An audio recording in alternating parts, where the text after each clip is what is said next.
Hola, ¿qué tal? Muy buena tarde. Nos encontramos nuevamente en esta clase del área de lengua castellana. El día de hoy vamos a hablar sobre los elementos del género narrativo.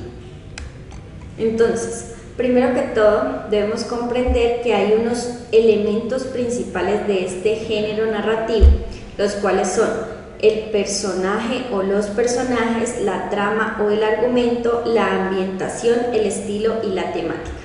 La combinación de todos estos elementos da lugar a la obra final en cuestión, la que llega al lector. Y en definitiva, la ausencia de uno de estos elementos pues va a degradar el género y puede convertirlo en algo completamente diferente. Vamos a mencionar cada uno de los elementos y a tratar de explicarlos. El primero es el narrador. En la narrativa, el narrador es la voz, es lo más importante prácticamente, es quien relata los hechos.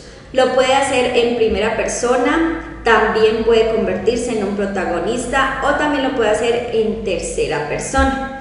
Dentro de la tercera persona existe la figura del narrador externo y este es cuando se limita a contar unos hechos, pero tal cual sucede.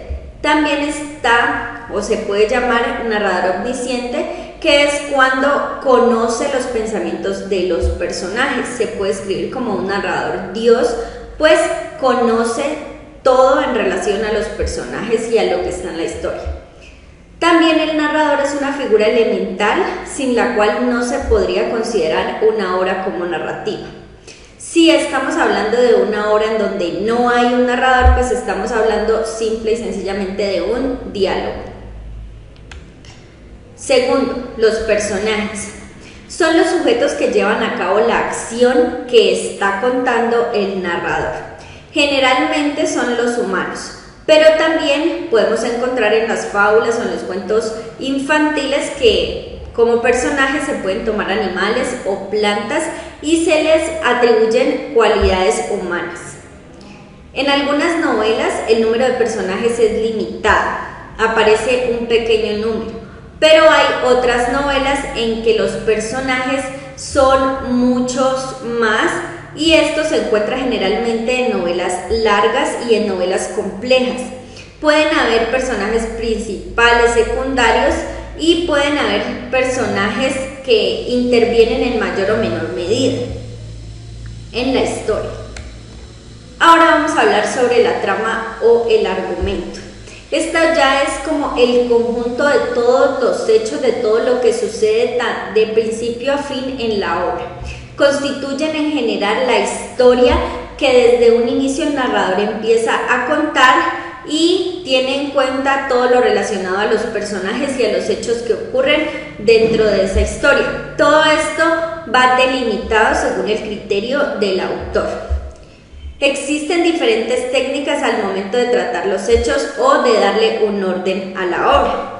Esto definitivamente pues es del autor, es criterio del autor, esto ya lo hace el autor, pero él tiene que tener en cuenta todo este tipo de situaciones para poder mostrarlo a las personas y que las personas sientan atracción por la obra. De esta manera puede mantener la atención del lector y no perder su atención. La trama es en muchas ocasiones la razón por la cual el lector elige leer o no una obra literaria. El espacio. Cuando hablamos del espacio hacemos alusión al contexto geográfico, social y político. También está el espacio temporal en el que viven las personas y en el que se desarrolla toda la trama, toda la historia.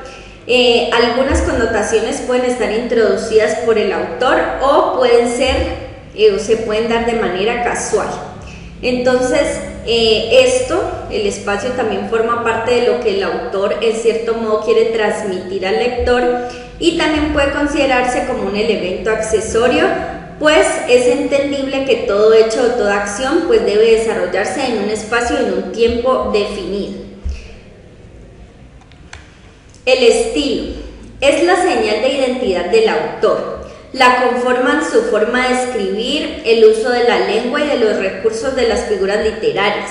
los diálogos que utiliza y la síntesis, entre otros elementos. Entonces aquí en el estilo todo esto va según el criterio, el conocimiento, los estudios que el autor tiene y que obviamente quiere plasmar en su obra. El tema ya es el conjunto de las categorías en las cuales se puede clasificar la obra narrativa cuando es analizada. Tiene que ver mucho con la trama, con el argumento que existe ya en la obra, lo que está ocurriendo, lo que ocurre en la acción, en el contexto. Encontramos historias, obras narrativas históricas, bélicas, románticas, de ciencia ficción, de terror, entre otras muchas más. El diálogo. El diálogo corresponde a las conversaciones que se producen entre los personajes de la obra y en ellos, en los diálogos, mediante los diálogos, ellos van a expresar sus ideas, sus pensamientos, sus sentimientos y sus emociones. Bueno, estas fueron las referencias bibliográficas de donde obtuve la información. Espero haya sido clara. Nos encontramos en una próxima oportunidad. Hasta pronto.